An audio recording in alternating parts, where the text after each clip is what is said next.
pecado de Judá está escrito com um estilete de ferro, com ponta de diamante, está gravado na tábua do seu coração e nas pontas dos seus altares. Seus filhos se recordaram dos seus altares e dos seus postes sagrados junto a árvores frondosas, sobre os altos montes. Ó monte do campo, os teus bens e todos os teus tesouros darei por presa, como igualmente os teus altos, por causa do pecado, em todos os teus territórios. Assim por ti mesmo te privarás de tua herança que te dei, e far-te-ei servir os teus próprios inimigos na terra que não conheces, porque o fogo que acendeste na minha ira arderá para sempre. Assim diz o Senhor: maldito é o homem que confia no homem, que faz da humanidade mortal a sua força e motivação, mas cujo coração se afasta do Senhor. Ele será como um arbusto do deserto, não perceberá quando algum bem se aproximar. Pelo contrário, morará nos lugares mais áridos do deserto, em terra salgada e desabitada. Mas bendito é o homem cuja confiança está totalmente depositada no Senhor, e cuja fé está no Senhor. Ele será como uma árvore plantada junto às boas águas, e que estende as suas raízes para o ribeiro. Uma árvore que não se afligirá quando chegar o calor, porque suas folhas são sempre viçosas. Não sofre ansiedade durante o ano da seca, nem deixará de dar o seu fruto. Ora, não há mais nada enganoso e irremediável do que o coração humano, e sua doença é incurável. Quem é capaz de compreendê-lo? Eu, o Senhor, sondo profundamente o coração e examino a mente dos homens, a fim de entender cada pessoa de acordo com a sua atitude, conforme as suas obras. Como a perdiz que choca os ovos que não pôs, assim é aquele que ajunta riquezas por meios injustos, e na metade da sua vida elas o abandonarão, e no fim ele acabará como um tolo. Amém? Vamos orar abaixo da sua cabeça? Pai, muito obrigado, ó Deus, pela palavra do Senhor. Muito obrigado, Senhor Deus, pela mensagem que o Senhor traz para nós essa noite. Nós pedimos que o Seu Santo Espírito, ó Pai, ilumine nossas mentes, ó Pai, aqueça nossos corações, para que possamos aprender um pouco mais de Ti, um pouco mais da Tua vontade, ó Deus, e que possamos sair daqui edificados, fortalecidos e confiantes cada vez mais na Tua mão protetora. Em nome de Jesus, amém. A ansiedade, ela é considerada o mal do século. Se você jogar no Google assim, mal do século, aí vai estar lá ansiedade. E geralmente a ansiedade é algo que afeta as pessoas sem elas saberem que estão com ansiedade. Porque na verdade é uma doença. É uma doença que ela, se não tratada, ela progride e piora e se torna depressão. E eu tenho certeza que alguém aqui, essa noite já teve, né, todos vocês aqui já tiveram, pelo menos uma vez um sintoma de ansiedade, mesmo não sabendo que estava sendo ansioso. Tem gente que é mais ansiosa que já sabe, né? Não, eu sou uma pessoa muito ansiosa, e aí eu fico aflito à toa, né? Qualquer coisa, eu vou ter uma entrevista de emprego, daqui uma semana eu já fico ansioso, eu tenho uma reunião, depois de amanhã eu já fico preocupado. Mas tem gente que já é mais tranquilo, né? A gente não está nem aí. No ano passado, quem assiste MasterChef aí, teve um cara que assim, é uma aula de tranquilidade, né? Eu esqueci o nome dele agora, como é que é? É o Paulo, né? O Paulo. Faltava 3 segundos para acabar o prato e ele estava lá, cortando ainda, e não estava nem aí. Tem gente que é mais assim, mas eu tenho certeza que até o Paulo, do MasterChef, algum dia sentiu algum sintoma da ansiedade, mesmo sem saber que era ansiedade, né? Muitas vezes a gente não tem assim uma causa para a ansiedade, um sintoma, mas grande parte das vezes é uma soma de diversas questões, diversos sentimentos, diversos acontecimentos, como um turbilhão, né? Que aí vai, por exemplo, tem uma doença na família, ou a própria pessoa está doente, aí ela fica ansiosa para saber o resultado dos exames, uma preocupação com filhos, né, familiares, tem um filho adolescente, ou tem um filho criança, e ele não está bem na escola, ou então ele está precisando fazer um trabalho que é muito difícil, ou uma prova, e aí, quando está chegando o Enem, né, os pais costumam ficar muito ansiosos, ou então até mesmo a preocupação por causa da situação política do país, né? Muita gente fica aflito, e agora? E essa previdência, reforma ou não reforma, e não sei o quê, e aí as pessoas ficam ali, né? Ai meu Deus, e agora? Será que eu vou aposentar? Será que eu não vou? E ficam ansiosos, por causa de diversas coisas, né? O fato é que quem sofre de ansiedade se preocupa demasiadamente, né? E aí, quando você fala a palavra se preocupa, aí você já entende, se pré-ocupa, ocupa antes, com algo que só vai acontecer amanhã, depois. Tem um vídeo no YouTube muito legal, do Will Smith, e aí ele falando que os amigos deles convidaram ele para pular de paraquedas. E aí ele ficou ali preocupado, e agora é amanhã, eu vou ter que subir naquele avião e pular de paraquedas, eu nunca pulei de paraquedas, e deve ser muito adrenalina e tal. E aí ele falou que ele estava preocupado com a situação. Mas aí de repente veio uma luz na mente dele, e ele falou bem assim, mas eu só vou amanhã. Não há nada que eu possa fazer agora que vai mudar o que vai acontecer amanhã. Então eu não preciso ficar preocupado. Se o avião for cair, vai ser amanhã, não vai ser hoje. Se o pulo for dar certo e for muito divertido, muito emocionante, vai ser amanhã, não vai ser hoje. Então eu não preciso me preocupar. Eu sei que é muito difícil. É muito difícil. Eu falo por experiência própria. É muito difícil. Eu sei disso. Mas a gente precisa ter essa convicção, essa certeza, que a ansiedade é o excesso de futuro. Aí tem uma máxima, né?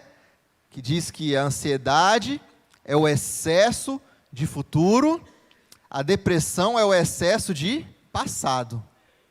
Né? Excesso de passado causa depressão. E o estresse é o excesso de presente, né? Fica pilhado ali, tem um monte de trabalho para fazer. Eu não tenho trabalho da faculdade, mas eu estou com uma montanha de trabalho profissional para entregar essa semana ainda. E aí você fica ali, né, estressado. Só que não adianta, né? Não adianta nada. E aí muitas vezes esse excesso de preocupação, esse excesso de futuro, ele causa alguns problemas, prejudica as faculdades mentais das pessoas que se deixam levar por esses sentimentos. E aí quem sofre com esse mal, ele acaba explodindo facilmente, né? Brigando com muita facilidade com as pessoas, não consegue se relacionar bem com seus familiares, seus amigos, e toma decisões equivocadas, tem assim, um desespero desnecessário e até mesmo falta de bom senso. Ano passado,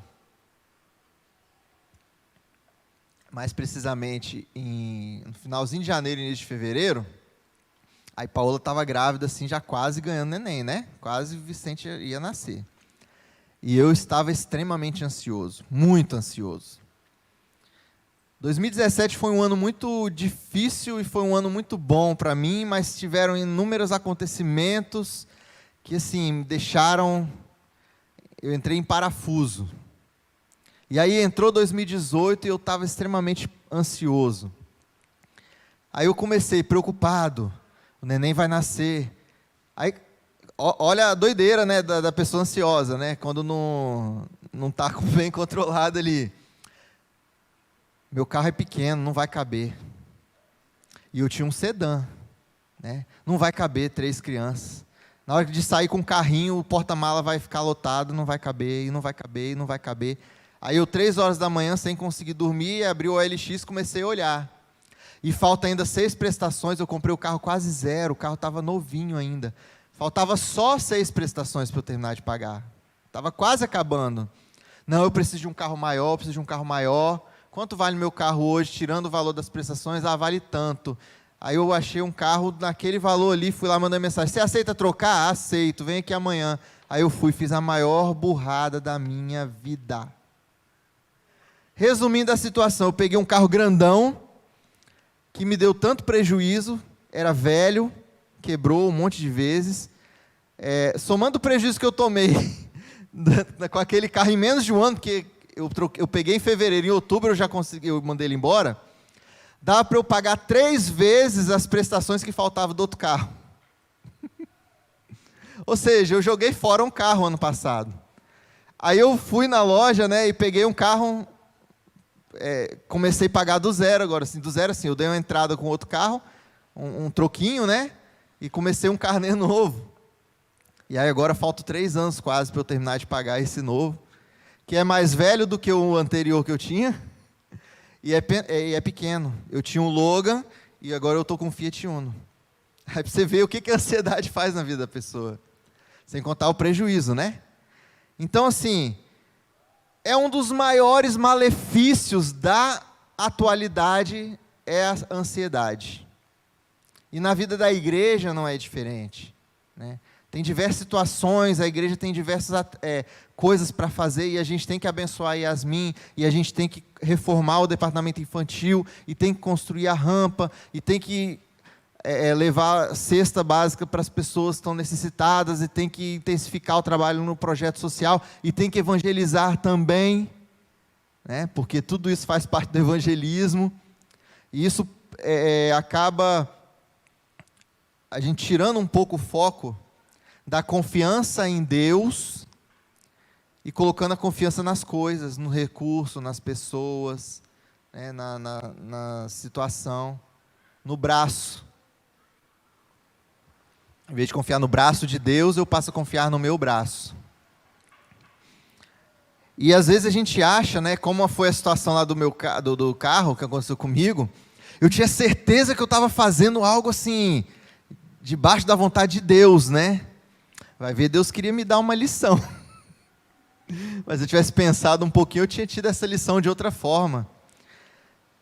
Por exemplo, né, situações que a gente coloca a nossa fé nas coisas e não na vontade de Deus. A gente pensa assim, se eu conseguir um emprego melhor, aumentar o meu salário, vai ficar tudo bem. Aí vai ficar tudo bem. Ou então, por exemplo, se eu começar a namorar com aquela pessoa, né, vai ficar tudo bem. Se eu me casar com aquela pessoa, vai ficar tudo bem. Se eu votar naquele candidato, vai ficar tudo bem, porque ele é a resolução dos problemas da humanidade. E aí a gente acaba depositando nas coisas, no dinheiro, nas pessoas, a fé que a gente deveria depositar em Deus. Quantas vezes, irmãos, eu pensei, né, já tem 4 anos que eu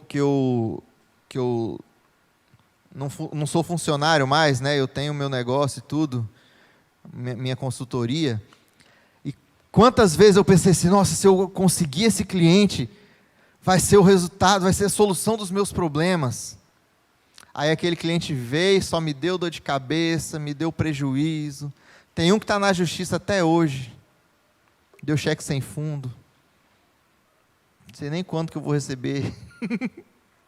E aquele cliente parecia ser a solução dos meus problemas. Aí saiu daquele e foi para outro, não, agora esse eu preciso e tal.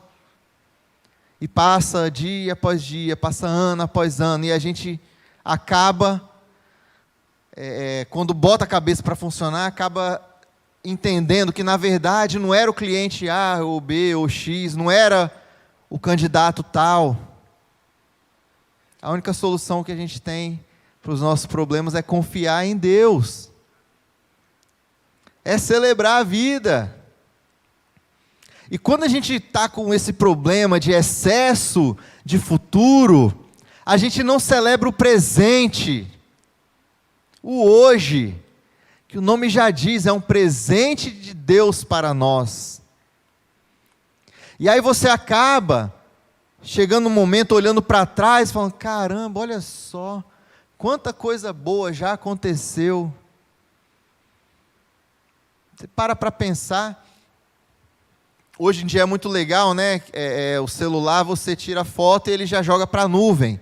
Aí às vezes eu entro lá no Google Fotos e fico olhando as fotos. Caramba, olha quanto momento legal eu passei. Mas ali, às vezes, naquele momento ali eu não curti. Porque eu estava preocupado com o futuro. Às vezes a gente deixa de dar valor ao que a gente tem, ao que a gente recebe de Deus. E eu não estou falando aqui só de bens materiais, eu estou falando de saúde, eu estou falando de momentos. Momentos em família, momentos de comunhão com amigos, com irmãos. A gente deixa de aproveitar esse presente, o presente hoje, porque a gente se preocupa com o futuro.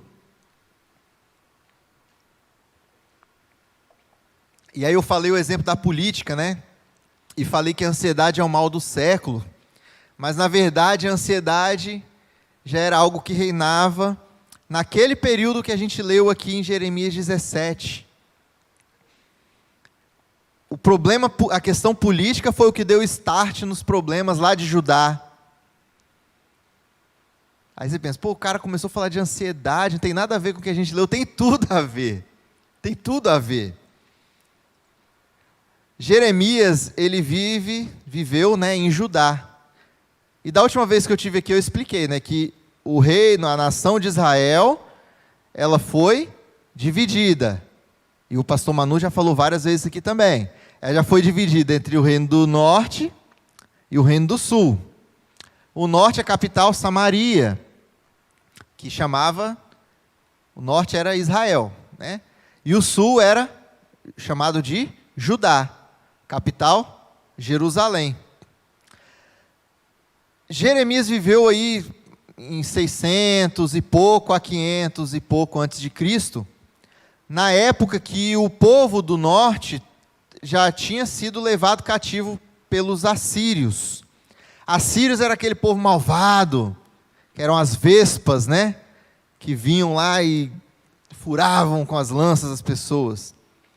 Apesar de não ter sido levado cativo, o povo do sul, eles também estavam na mão dos assírios, porque eles tinham que pagar altos tributos, impostos.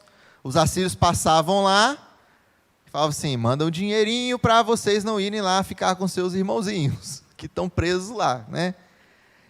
E naquele momento ali, 630 antes de Cristo, tinham 3 nações que eram muito fortes. Eram os assírios, era a Assíria, tá? Que fica ali hoje mais ou menos onde é a região ali da divisa do Iraque. A Babilônia, que fica um pouquinho perto também. Porque quando a gente fala desse tempo aqui, irmãos, eram nações, eram reinos, mas eram cidades, né? A gente está falando de cidade. Hoje, principalmente falando do Brasil, é gigante. Lá era tudo muito pertinho um do outro. Então tinha a Síria, tinha a Babilônia e tinha o Egito, mais ao norte. E aí, Judá, né, Israel em si, ficava no meio do fogo cruzado, que eram os grandões, né? Vamos botar assim, como se fosse aqui, Israel é o Espírito Santo, aí Judá, o norte é o Espírito Santo, Judá é o sul, que é o Rio de Janeiro. E aí ficava ali, a Síria era a Bahia, a Babilônia é Minas Gerais e o Egito é São Paulo. Os 3 grandões e tiro, porrada e bomba cruzando e o pequenininho ali no meio, o norte e o sul, os pequenininhos no meio ali, no fogo cruzado. Aí passa um do norte para atacar o povo do sul. Não, me paga aqui o tributo, que eu preciso de força para atacar. Aí vem o do sul para atacar o norte. Não, me paga aqui. E eles estavam entre fogo cruzado. E aí tinha um rei lá no Egito, chamava Neco. E ele, numa desses ataques, né, um ficava atacando o outro. Aí o rei do Egito, Neco, foi atacar a Síria, passou lá em Israel, matou o rei Josias. Lembra de Josias? O rei Josias? Aquele rei que chegou lá no templo e ele viu os utensílios, né, que eram usados para o culto a Deus, sendo usados para outros deuses. E aí ele foi e reformou e restabeleceu o culto ao Senhor. Depois de muitos anos que os descendentes de Davi tinham se desviado, né? Manassés, aquele rei que era muito impiedoso, enfim, tantos outros. E aí Josias, ele restabeleceu o culto ao Senhor. E aí Neco foi lá e matou Josias. Matou o rei Josias. E o povo foi lá e ungiu Jeoacás. Jeoacás. Só que o próprio Neco falou, não quero Jeoacás aí não. O rei do Egito mandando lá em Judá. Eu quero que coloque Jeoaquim. E aí, Neco foi lá, botou Joaquim, porque Joaquim é meu parça. Aí botou Joaquim lá. E foi atacar a Babilônia, que era governada por Nabucodonosor. Nabucodonosor. Só que Neco perdeu para Nabucodonosor. Perdeu a batalha. E aí Judá, que era controlado pela Assíria, porque Nabucodonosor cresceu, a Assíria estava fraquinha já nesse período, aí estava ali o Egito e Babilônia disputando Israel. Neco perdeu, achou que ia controlar Judá, e aí quem passou a controlar Judá foi a Babilônia. Só que se você botar um pouquinho a cabeça para funcionar, vai lembrar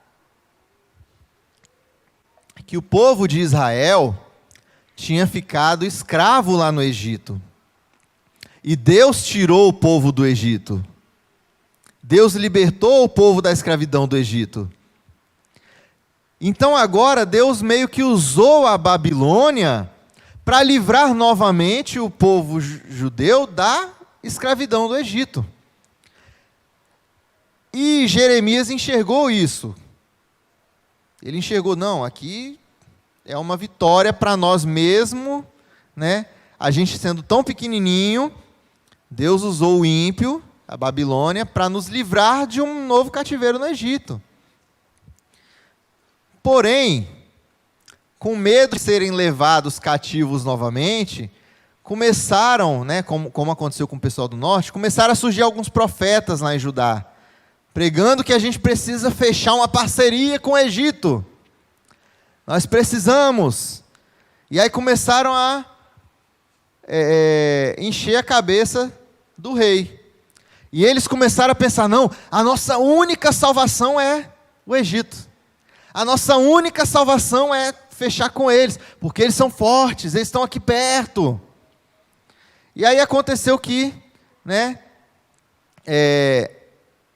Nabucodonosor foi lá e falou, não, eu não quero Jeoaquim como rei, não. Eu quero Zedequias, que Zedequias é minha marionete. Aí botou Zedequias como rei de Judá. Só que aí começaram a subir esses falsos profetas, falando, Deus mandou a gente fazer aliança com o Egito. E aí Zedequias, ele era meio um bananão, sabe? E começou a ir na pilha deles. Aí começou, não, a única chance é com o Egito. E aí ele começou a ser influenciado por essas facções. Só que Jeremias se levantou nessa época também. E falou, rei, vamos de Babilônia. É mais tranquilo. A gente já sabe o que aconteceu no Egito no passado. Vamos ter a memória, vamos lembrar do que aconteceu. Irmãos, a história, tem muito pessoal no ensino médio aí, né? Ah, para que estudar história? A gente estuda história para não cometer no futuro os mesmos erros do passado. Entenderam? É por isso. E aí Jeremias estava, rei, vamos lembrar do que aconteceu no passado. E ele ficava ali, perdido, não sabia. E aí, devido a essa falta de comprometimento, o rei Zedequias, o Neco já tinha morrido, entrou o filho dele no lugar, e ele passou lá e falou, e aí Zedequias, fechou? O rei do Egito, fechou, e tentaram atacar a Babilônia, que aí ele pensou assim, o Egito vencendo a Babilônia, a gente fica susto aqui embaixo.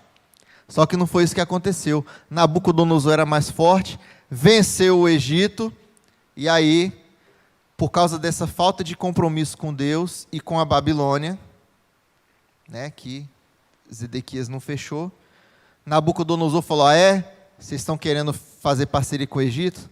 Então agora, toma na cabeça. E aí levou o povo judeu cativo por volta de 580, 570 a.C. E aí eles passaram a controlar verdadeiramente, né, o reino do sul. Mas aí o que a gente pode aprender com toda essa situação? Lembra, irmãos, história a gente estuda para não cometer no futuro os mesmos erros do passado.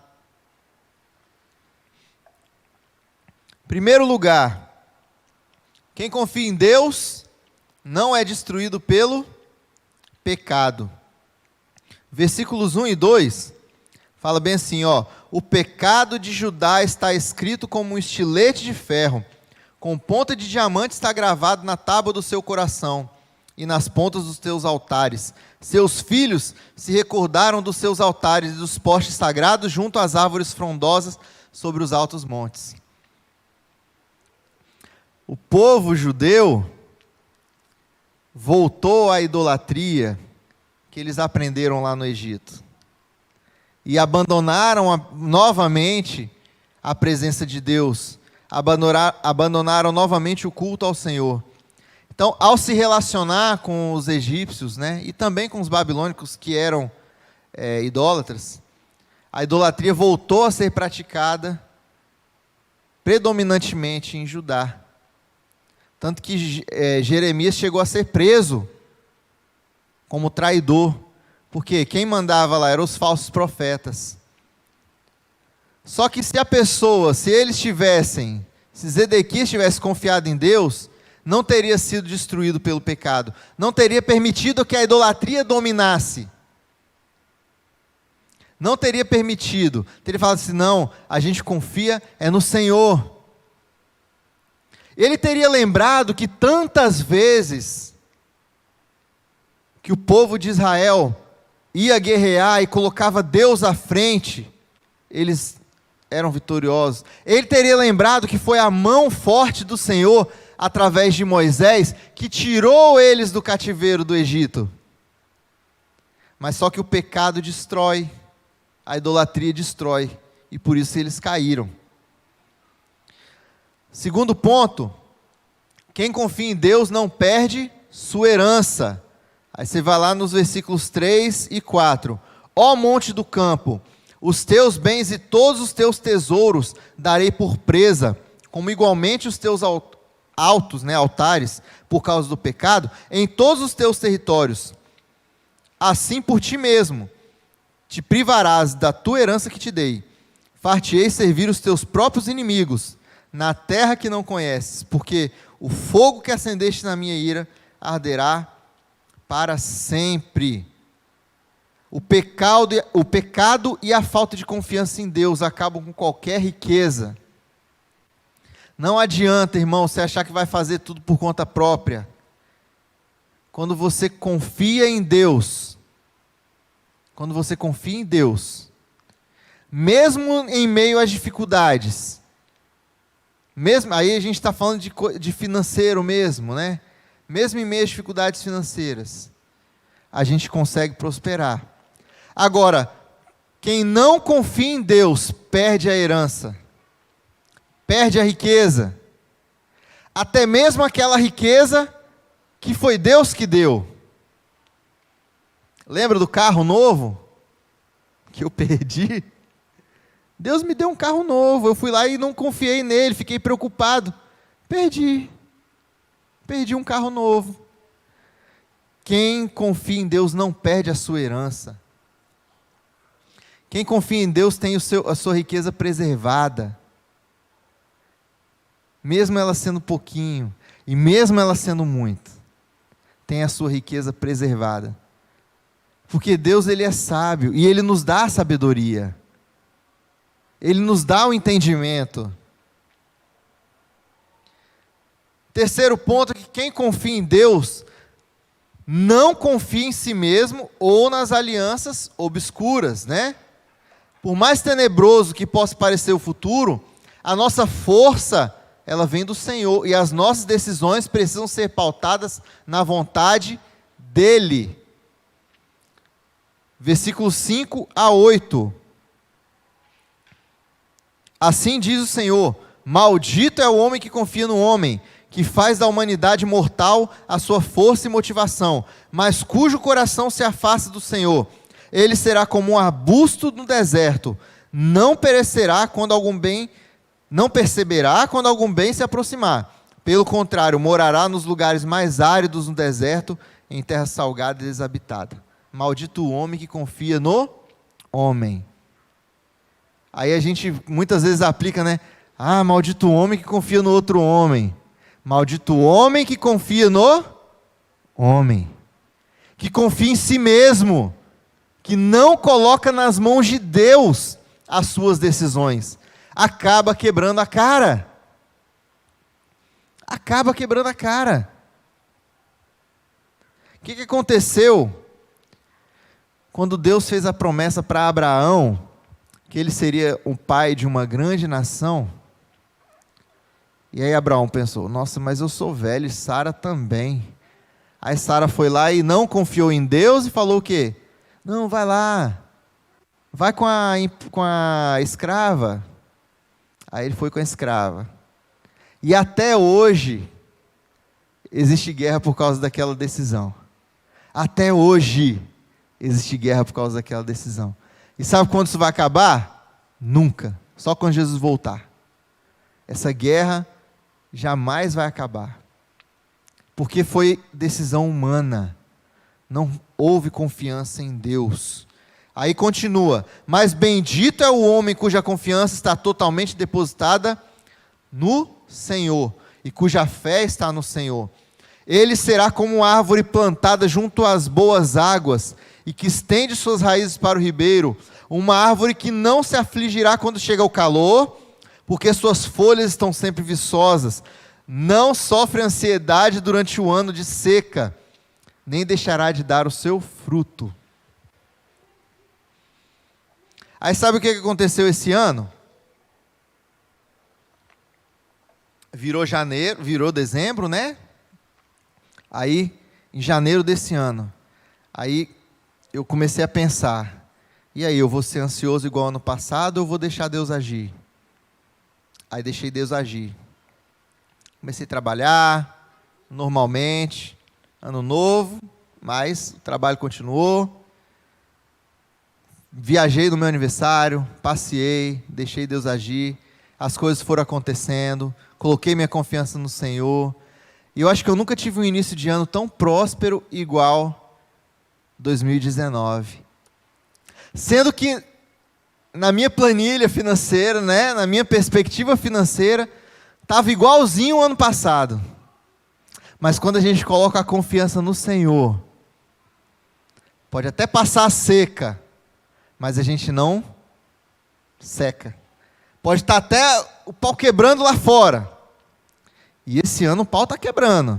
É presidente novo, é mais escândalo acontecendo, e o mercado está maluco ainda. Só que quando a gente coloca a confiança no Senhor, o nosso pé está lá, recebendo a raiz, né? Está lá pertinho do rio, e recebe. E o sol está queimando forte, mas aqui o rio está fluindo, o rio do Senhor. E aí quando a gente continua, né, pensando que o futuro, ele está maluco, né? Está maluco, ninguém sabe o que vai acontecer. Uns estão falando que o país vai quebrar daqui a 2 anos, outros falam: não, não é possível, não vai acontecer isso não, relaxa. Aí as pessoas começam a se desesperar, né? Ai, tem que, não sei o que, tem que fazer isso, tem que fazer aquilo. Gente, calma. Já teve situação pior no passado, a gente sobreviveu, está aí até hoje, né? Está aí até hoje, vai continuar vivendo, faz sua parte, trabalha. Ah, mas então vou cruzar os braços, vou parar de trabalhar. Não, faz sua parte. Tem um ditado aí que o pessoal atribui à Bíblia, né? Mas na verdade não é na Bíblia, é um ditado. Fala assim: faz sua parte e eu vos ajudarei. Mas é verdade. Faz sua parte e deixa Deus fazer aquilo que Ele pode fazer. Aquilo que é atribuído a você, você faz. Aquilo que só Deus pode fazer, deixa que Ele faz. Quarto ponto, quem confia em Deus não é iludido por falsas promessas. O coração do rei, Zedequias, era constantemente iludido com os falsos profetas que ficavam, não, a gente precisa confiar nos egípcios, porque os egípcios que vão nos ajudar. E aí ele acabava acreditando nessas falsas alianças. Mas quem confia em Deus verdadeiramente, consegue enxergar, consegue tomar as decisões corretas. Versículo 9. Ora, não há mais nada enganoso e irremediável do que o coração humano. Sua doença é incurável. Quem é capaz de compreendê-lo? Só Deus conhece o coração humano, Que a gente se ilude por cada besteira, por cada coisa. E a gente mesmo não entende. Como a gente se deixa levar por determinadas ilusões. Como a gente se deixa levar. Porque a gente coloca a nossa fé em pessoas. A gente cria mitos. A gente cria divindades humanas. Assim como os ídolos do Egito. Assim como os ídolos da Babilônia. Muitas vezes nós colocamos ídolos no lugar do Senhor Deus. O meu ídolo é o meu trabalho. O meu ídolo é aquela pessoa da minha família que tem um pouquinho mais de dinheiro, que aí se precisar eu estou ali e posso contar. O meu ídolo é fulano de tal. O meu ídolo, o meu ídolo, o meu ídolo, o meu ídolo. E aí a gente vai. E aí a gente ouve muitos relatos, de pessoas. E aí você tem que entregar a sua vida para Deus. Que Deus? Meu Deus é minha conta bancária. Está recheada. Meu Deus são os meus negócios. Só que quem confia em Deus não erra nas suas decisões. E aí a gente vê que a prosperidade temporária acabou e Judá pagou caro. Porque foi levado preso. Foi levado preso. Tem muita gente grande aí sendo levado preso. Tem muita gente grande por causa de alianças escusas e achou que ia ter prosperidade, mas a prosperidade ela é temporária. Como a perdiz que choca ovos que ela não pôs. O que acontece? Ela vai lá, chocou o ovo, mas os bebês quando nascem, a mãe verdadeira foi lá e falou, não, esses bebês aqui são meus, e vai embora. E ela chocou ovos que ela não pôs. Assim é a riqueza ilícita. Naquele primeiro momento pode até ser bacana. Não, está vindo aqui, é mensalão, é petrolão, é não sei o que laão. É propina, e aí os caras vão lá e ainda oram agradecendo, a propina. Só que aquilo ali, um tempo, ele passa. E a mão de Deus é pesada. Aí esses dias eu vi um comediante falando assim, se Deus é amor, Deus é a minha mãe, porque minha mãe me ama muito. E aí eu posso dizer que a mão de Deus é pesada com força, que a mãe dele batia nele. A mão de Deus pesa, irmãos. Às vezes a gente olha determinadas situações e pensa assim, nossa, mas fulano é tão corrupto. A vida dele não acabou ainda. Na hora certa ele vai pagar. Se não pagar aqui, vai pagar depois dessa vida. Mas paga. Então, irmãos, para concluir, Deus, Ele muitas vezes usa circunstâncias da vida para provar nossa confiança nele. A gente não deve ser ansioso como o Zedequias foi, e acabar flertando com o pecado. Uma das primeiras coisas que eu aprendi com o pastor Manu foi assim, que a preocupação, né, a gente se preocupar com o dia de amanhã, é algo saudável, ela é uma mola propulsora, né?